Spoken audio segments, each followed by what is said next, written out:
Welcome to the Slop Farm. Enjoy the video. You start by locking project basics so export doesn't fail.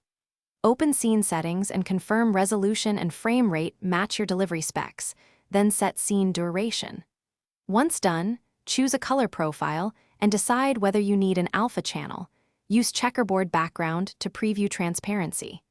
Make sure to save an incremental project version and enable autosave to avoid losing progress. These steps prevent re-renders and keep output consistent with client requirements.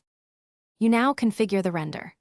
Open the Export Movie dialog and pick either a direct movie format for quick delivery or an image sequence for maximum control and lossless quality. Make sure to select RGBA if you need transparency. Otherwise, choose RGB with appropriate compression.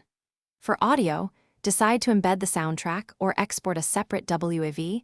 Embedding is faster, separate tracks give more post flexibility. Adjust bitrate and codec settings to balance quality and file size, then you finish by inspecting the exported file closely.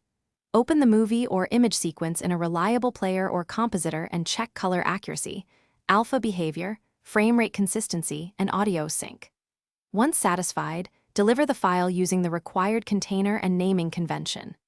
If you encounter issues like banding, dropped frames, or missing alpha, re-render a short test segment with a higher bitrate or switch codecs. If problems persist, recheck project, scene settings, and perform a render of a small range to isolate the error. Thanks for watching. Consider subscribing if we helped you today.